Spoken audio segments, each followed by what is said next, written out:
guys, welcome back to my YouTube channel. My name is Tofumi or Emanuela, short form Emma, and I hope you like my last video tagged the mindset for success. I'm not gonna give a recap, so if you want to listen to the video, go back to my previous video and watch. Please remember to like, share, subscribe, comment your thoughts, and share. So let's grow together. Anyways, today in our video where this is the topic where most people seem to avoid. They don't want to talk about it. They don't want to think about it.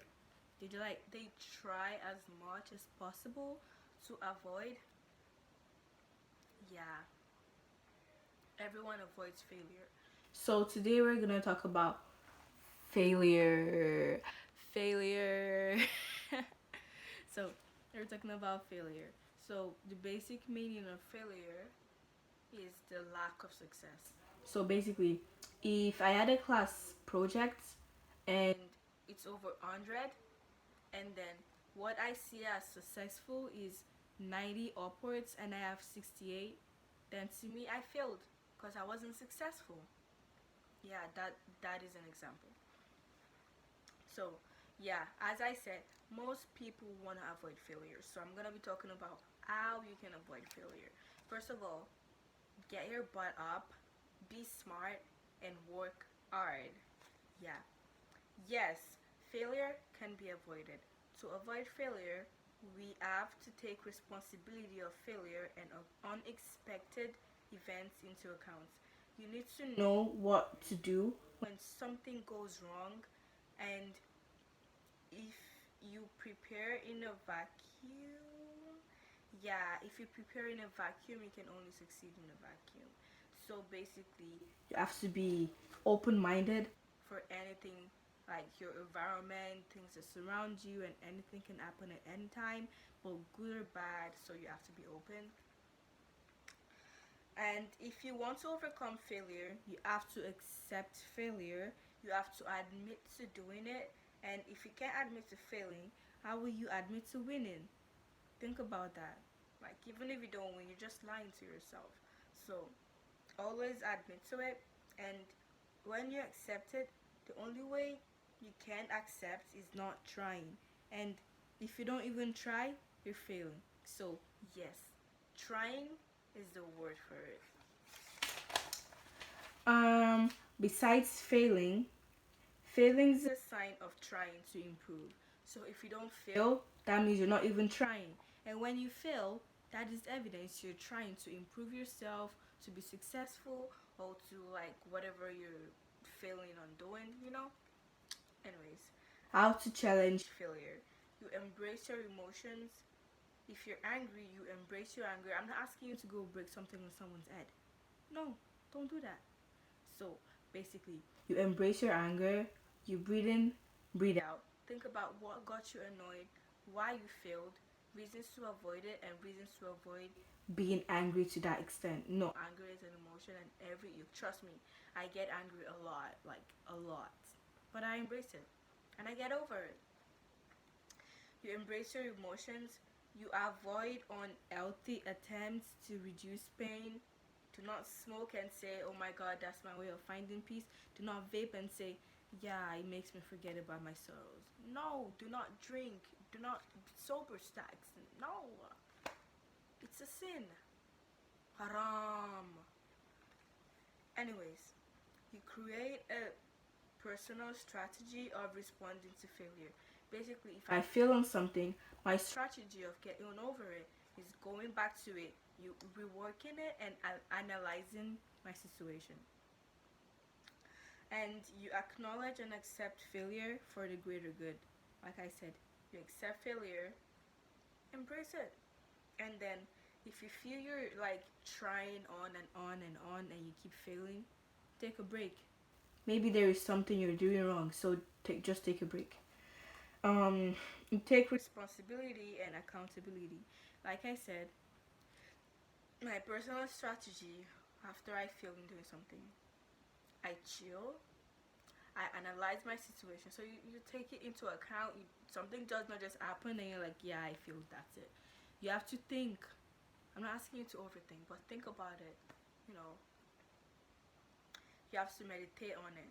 You have to create a plan, get a goal, and you have to make it. And you challenge yourself regularly, and you develop positive habits. Like, this is October 2023. October 2022, I wasn't like this. Trust me. I woke up late. Trust me. I woke up late, never did my chores. Okay, yes, obviously, I went to school. I went to class late almost every single time, but it's not like I always go to class late. Some of my teachers don't just like take things into account and they mark me late. Yeah, I get over that. I mean, I got over that. Anyways, sometimes I go to class late. I mean, I do my homeworks. I'm really smart. I hand in my stuffs early, but then, I mean, I don't really focus on it, even though I focus on it. And then I wasn't I wasn't as good as I am right now. Like last year, I wasn't even thinking of starting a YouTube channel. It was my aunt that she advised me, you know. Yeah. Anyways, you develop positive habits. So basically, what I'm trying to say is, look at me, October 2022, October 2023 now. The difference between me last year and me this year is I developed myself, I changed, I developed positive habits, and I changed into a better person. So, yeah. And last but not the least, consider risk and benefit. So basically, earlier this year, I wanted to start my own website for my business, for like Shopify, having my skincare, my brand, my clothes, and everything. But then the risk is I have to invest money. Yeah, you know, I have to pay for the Shopify app plan. I have to buy my website and just like to pay the shipper, you know, drop shipping. Yeah, like obviously I need to invest in it. But the thing is, I don't have to invest as much as I will invest in the future because it's a new thing. People like are just starting it, so it's way cheaper and more affordable. So the thing is, if I invest and it doesn't work out, I lose that cheap amount of money. But the benefit is if it works and over like in like 12 months, I become a millionaire. And then if I push my business, make my brand, and push my YouTube and focus on my education, and then by 18, I have my house, I have my Lamborghini, I'm like a multi-millionaire, I'm like popular on YouTube, I begin to monetize. I don't just have money coming in from one place. I have money coming in from my brand, I have money coming in from my Shopify brand, I have money coming in from my YouTube, I have money coming in from TikTok, Instagram. Like, those are the benefits. But the only risk is I just lose like $500. I know it's a lot, but yeah, it's not as a lot as the benefit. So basically, you consider risk and the benefit, and then if the benefits are more than the risk, yeah, sure, go for it. If you fail, keep trying. If you keep failing, take a break, analyze, think about it, and then you go back to trying. Keep trying. Don't stop until you get there. Don't stop until you look back and say, yeah, this is who I want to be. Like, this is who I actually want to be. So, yeah, that is it, guys. Consider risk and benefits. So, that's all for today. The video is really short. Like, I just took 8 minutes, up like 9 minutes of your time today. Thanks for watching. Remember to like and share, comment your thoughts, and subscribe to